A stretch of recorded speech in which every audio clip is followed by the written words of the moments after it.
Congratulations, you now completed your first section of Calculus 2.1. Moving on to 2.2, we're now going to do limits where we have infinity in the problem in one way or another.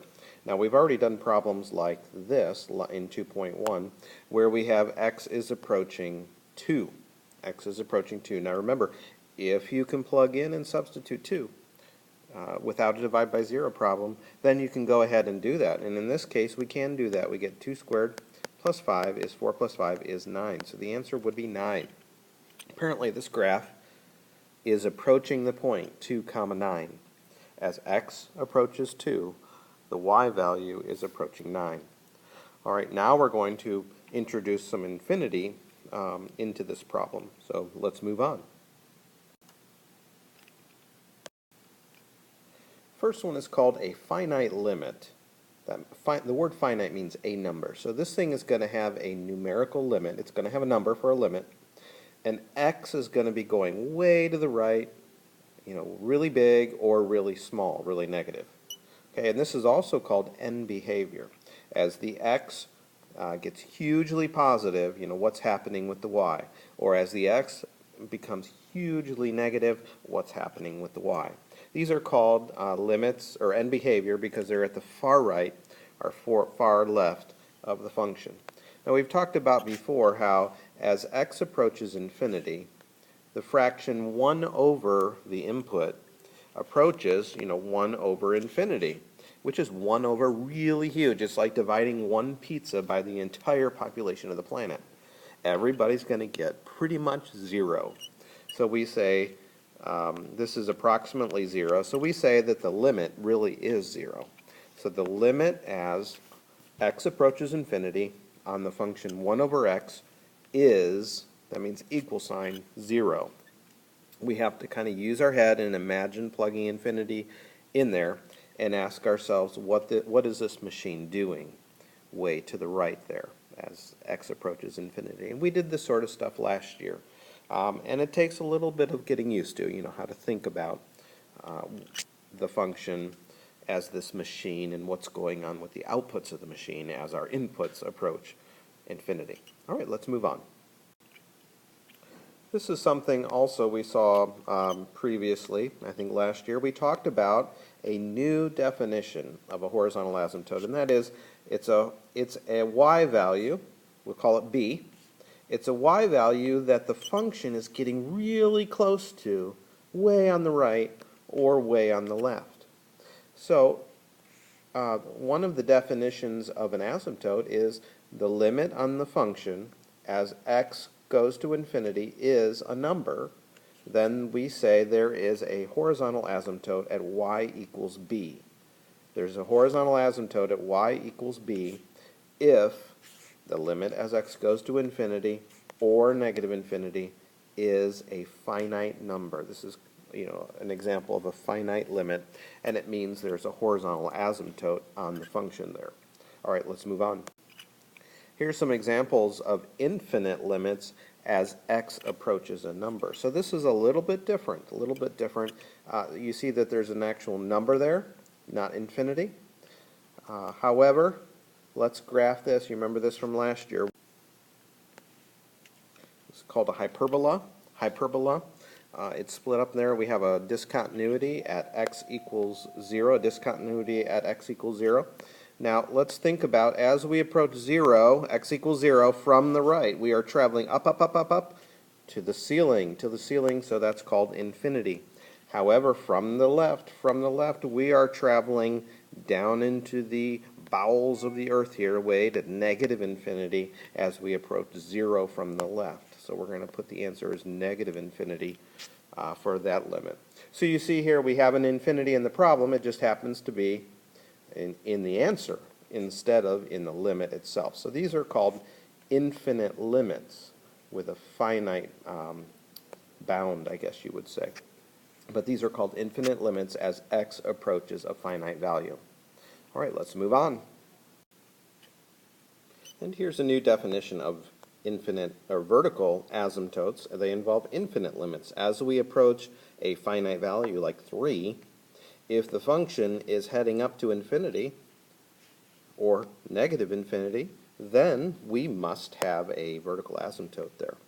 Okay, so if something like this is happening, if we're going to plus or minus, we don't know which, but if that's one of those is happening, then we've got a vertical asymptote there.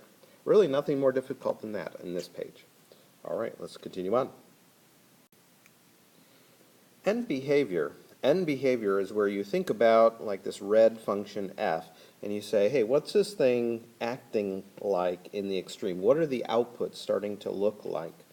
And what happens is the x to the fourth part of this, the highest degree part, ends up overwhelming all this other stuff. So f starts to look a lot like g. So g is called the end behavior model of this function f. So basically you just throw away all this extra stuff and there's your end behavior model.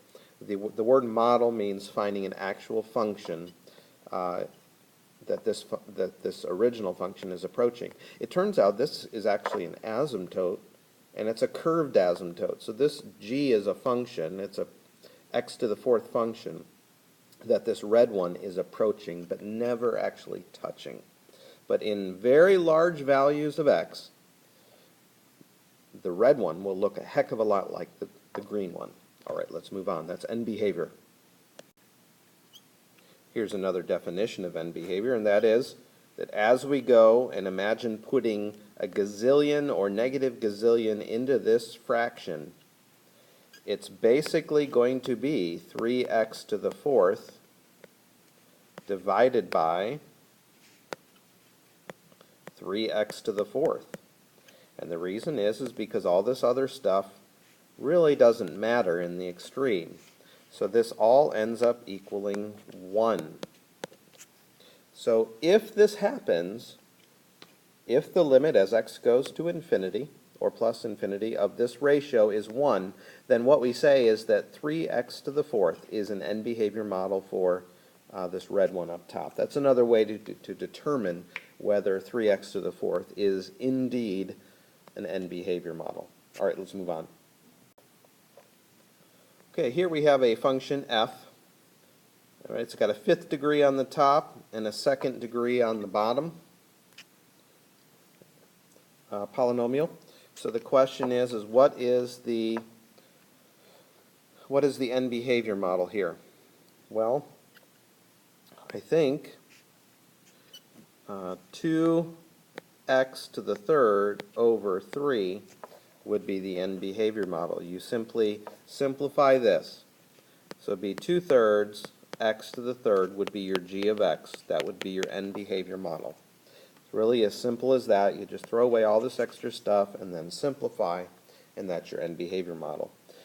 If you were to actually calculate the limit of the original f divided by the g, the 2/3 would cancel, and so would the x to the thirds, and you'd end up with 1. All right, let's move on. Always be sure to read the directions. It says find a horizontal asymptote for the function, and if you recall, we have a new definition for horizontal asymptote.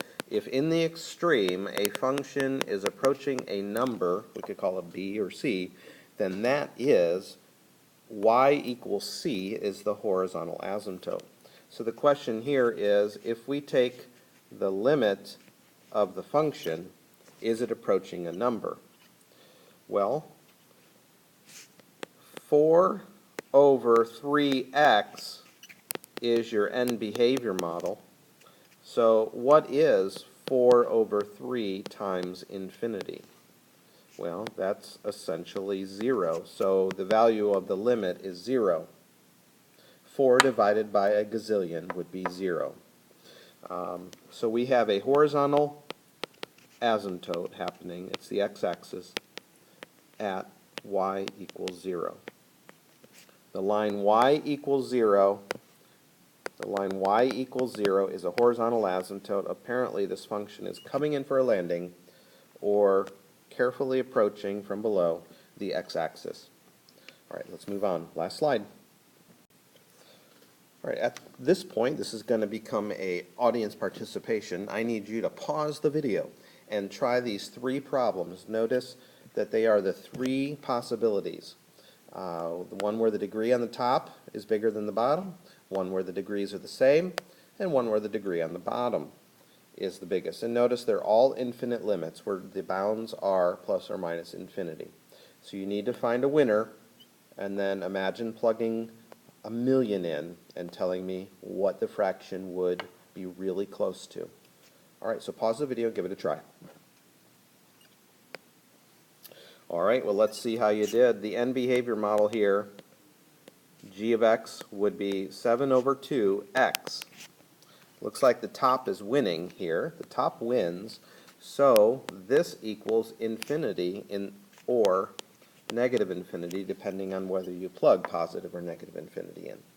So that would be the answer here. On the second one, we have 7x to the third all over 2x to the third, so those all cancel. So you know what? This is approaching 7/2, and it's simply the ratio of the leading coefficients. Real simple when those are equal.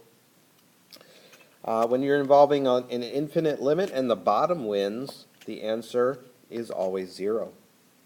Because after all, 7 over 2x to the third, which is the g of x, that would be the end behavior model, because 2 of these cancel 2 of those, leaving 3. This is going to be 7 over infinity, which is 0.